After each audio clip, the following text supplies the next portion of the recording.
Sesaat lagi Anda akan mendengarkan program Renungan Sahabat Seperjalanan bersama Pendeta Wendy Pratama.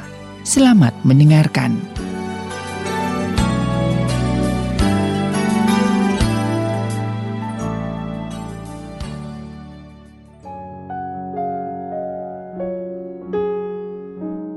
Selamat berjumpa kembali di dalam layanan audio Sahabat Seperjalanan. Hari ini adalah hari Jumat 3 Juni 2022.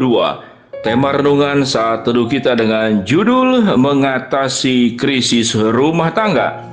Mengatasi krisis keluarga atau rumah tangga. Firman Tuhan terambil dalam Mazmur 133 ayat yang pertama sampai ketiga. Saya bacakan bagian yang intinya.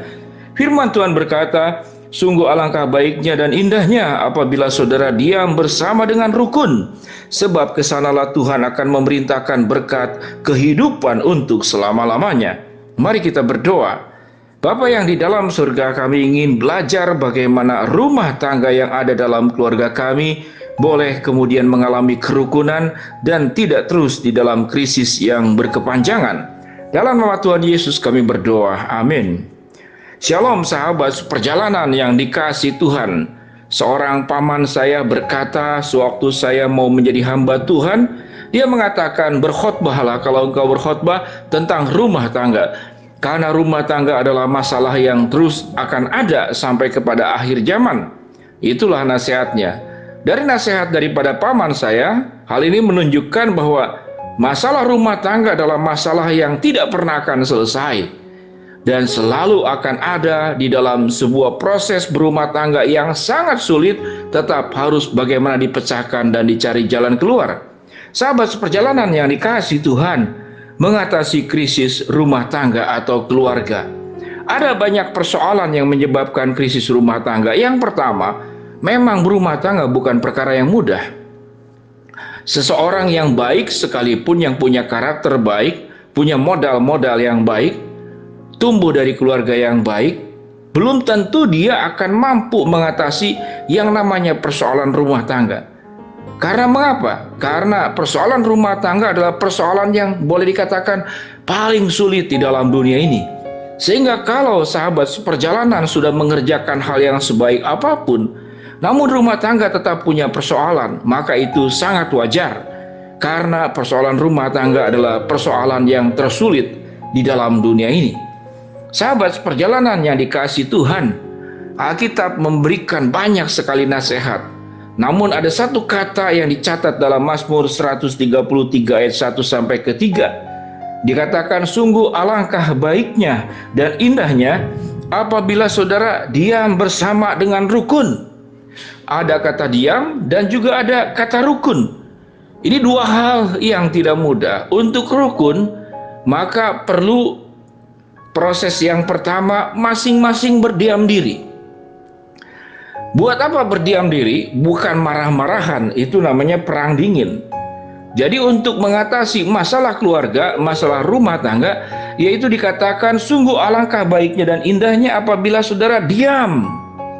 Diam di sini adalah lebih banyak kemudian mengoreksi dan mengevaluasi diri masing-masing.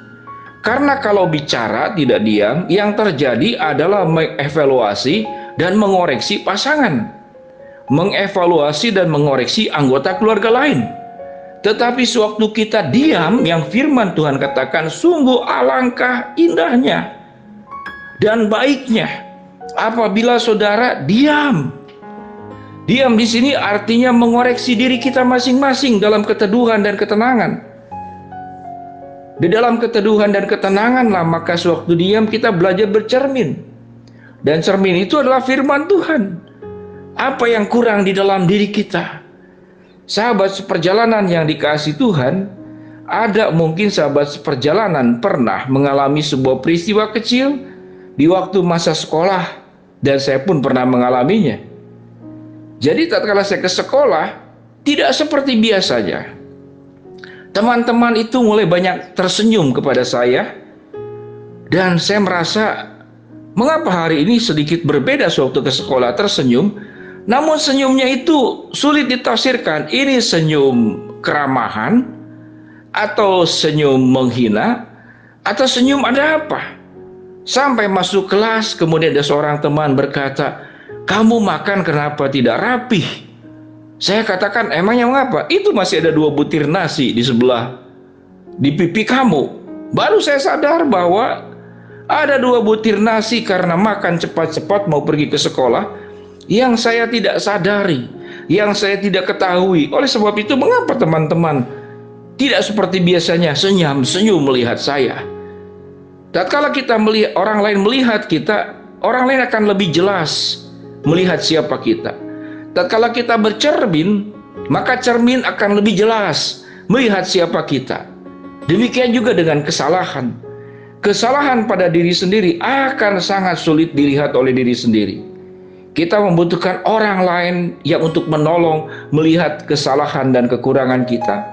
Dan yang terutama kita perlu di depan firman Allah yang merupakan cermin kehidupan kita untuk mengoreksi kita. Maka pada saat dikatakan dalam firman Tuhan, sungguh alangkah baik dan indahnya apabila saudara diam. Sewaktu diamlah mengoreksi diri sendiri. Dari diam mengevaluasi diri, tidak berbicara mengoreksi kekurangan anggota keluarga lain. Maka dikatakan setelah engkau diam, maka dikatakan engkau akan bersama-sama dengan rukun. Sehingga kerukunan dimulai daripada sebuah kemampuan mengevaluasi diri. Tapi dia salahnya lebih banyak, tapi dia yang mulai. Maka kita sedang tidak bercermin dan kita tidak sedang berdiam diri di hadapan Tuhan. Karena yang kita lakukan adalah kita melihat orang lain dan kita tidak bercermin. Ada apa dengan diri kita? Maka tugas anggota keluarga tatkala ada sebuah krisis dalam rumah tangga, maka pekerjaan yang pertama yang dilakukan adalah sungguh alangkah dan baiknya engkau diam bersama dengan rukun. Karena sewaktu dia mengevaluasi diri, maka dari sanalah kerukunan akan menyusul.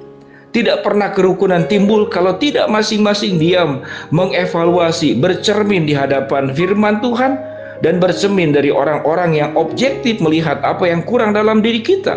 Tatkala setiap anggota keluarga berjuang mengoreksi kekurangannya masing-masing, bukan berbicara siapa yang lebih baik satu dengan yang lain, maka dari sanalah Tuhan berkata, Tuhan akan menurunkan berkat kepada setiap kita seperti minyak dari janggut Harun ke leher jubahnya, seperti embun dari gunung Hermon ke gunung Sion. Dan firman Tuhan berkata, sebab kesanalah Tuhan akan memerintahkan berkat kehidupan untuk selama-lamanya. Sangat sederhana untuk mengatasi persoalan rumah tangga dan krisis rumah tangga. Dimulai daripada sebuah tindakan berdiam diri untuk mengevaluasi dan untuk melihat, bercermin tentang siapa diri kita di hadapan firman Allah yang paling utama dan orang-orang yang memberikan koreksi tentang kesalahan kita.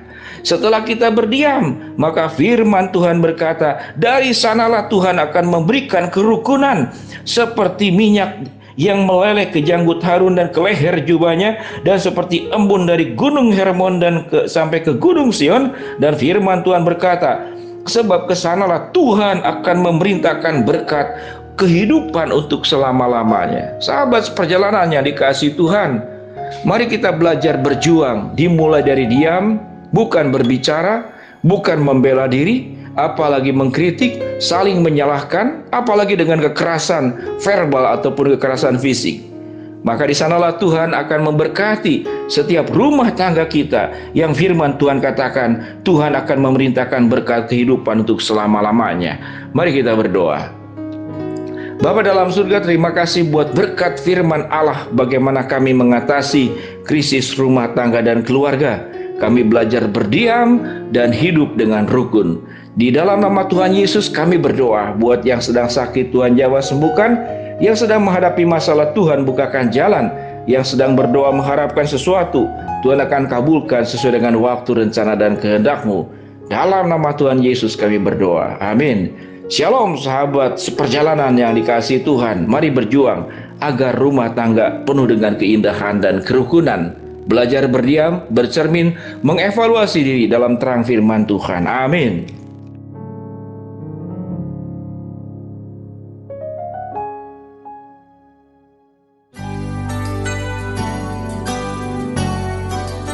Anda baru saja mendengarkan program Renungan Sahabat Seperjalanan bersama Pendeta Wendy Pratama. Terima kasih atas perhatian Anda. Tuhan Yesus memberkati.